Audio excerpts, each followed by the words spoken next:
France and Cyprus, for the first time, have joined the Israeli Navy-led Noble Dinah naval exercise. The exercise took place between March 7th and 12th in waters west of Cyprus. The drill in previous years included counter-terrorism scenarios and drills to protect ports. The Israeli Defense Forces said this year, as in the past, ships practiced anti-submarine procedures. The navies also conducted search and rescue scenarios, as well as a drill simulating battle between ships. Israel sent a submarine and the INS Romak, a Sa'ar 4.5 class missile boat housing anti-submarine systems.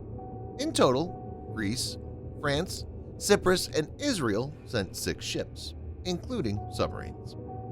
This year's exercise assumes greater significance because of Iranian threats and Turkey's aggressive posturing.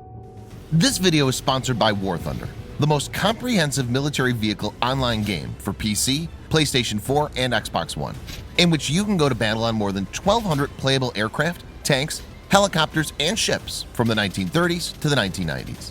The game has an amazing attention to detail and focuses on a realistic combat experience, which is why knowing your vehicles and skill really makes a difference. It's easy to get into, and all you need to play is nothing more but your mouse and keyboard or controller. Immerse yourself in cross-platform combat with more than 20 million other military vehicle enthusiasts from all over the world. Download and play War Thunder for free using the link in the description below, and also get a free bonus tank, aircraft, or ship, and 3 days of premium account.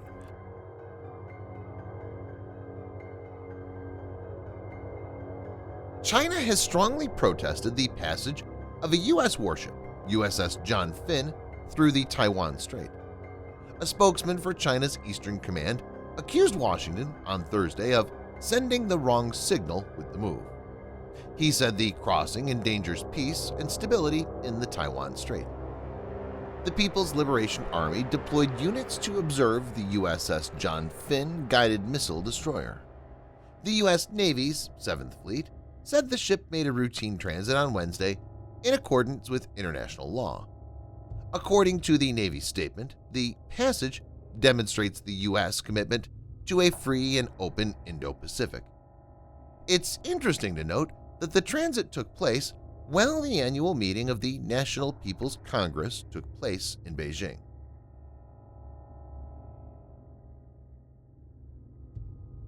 A contingent of Green Berets has arrived in Serbia.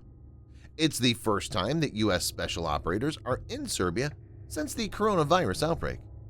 The Special Forces team, based out of Stuttgart, will be in Serbia for 1 month, training alongside elite Serbian counterterrorism units.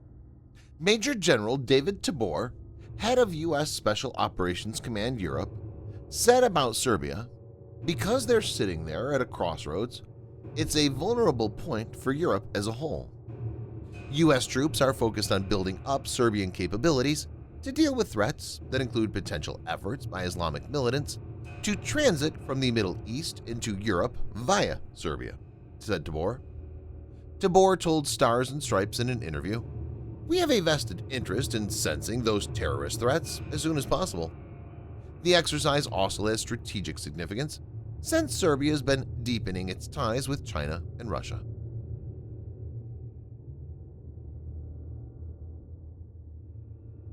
The Indian Navy, on March 10, 2021, inducted its 3rd Scorpene-class conventional diesel-electric submarine INS Courage into service. The first submarine of the class, INS Kalvari, was commissioned in December 2017, and the second, INS Kandari, in September 2019.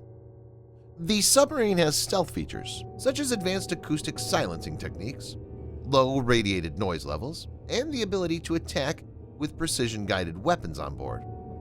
The attack submarines can travel at a maximum submerged speed of approximately 20 knots and have the ability to remain submerged for 21 days. It has a diving depth of more than 350 meters. The Scorpene class of submarines was designed by French naval shipbuilding firm DCNS in partnership with Spanish shipbuilding firm Navantia. India will acquire 6 of these.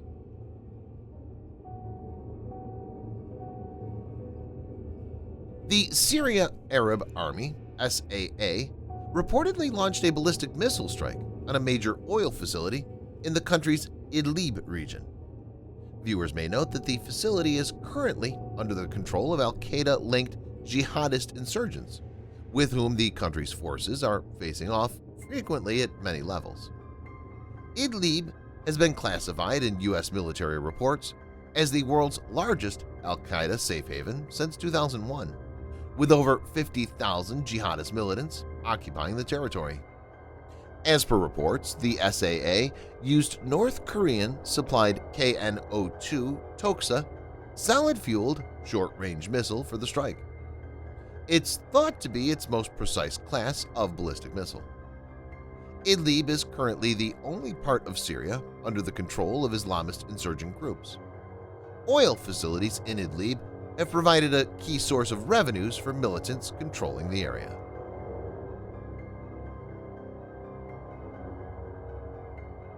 French Space Forces Command has begun its first military exercises in space in a bid to test its ability to defend its satellites. According to Deutsche Welle media outlet, Michael Friedling, who's the head of the country's Space Command, called the exercises stress test of the force's systems and said that they were a first for the French Army and even a first in Europe. The U.S. Space Force and German space agencies are also taking part in the French exercises.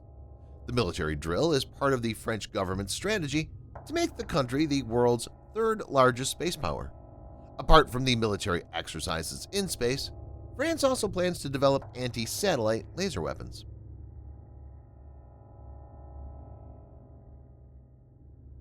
As per some sources, China's next aircraft carrier is likely to be nuclear-powered. China already has 2 operational aircraft carriers, and a third, to which the source was referring, is expected to be launched this year. None are nuclear-powered. It's noted that the Central Military Commission was studying a proposal by China's State Shipbuilding Corporation, CSSC, to use nuclear power for the 4th carrier. If China moves in this direction and implements this successfully, it will be a major milestone for the People's Liberation Army Navy.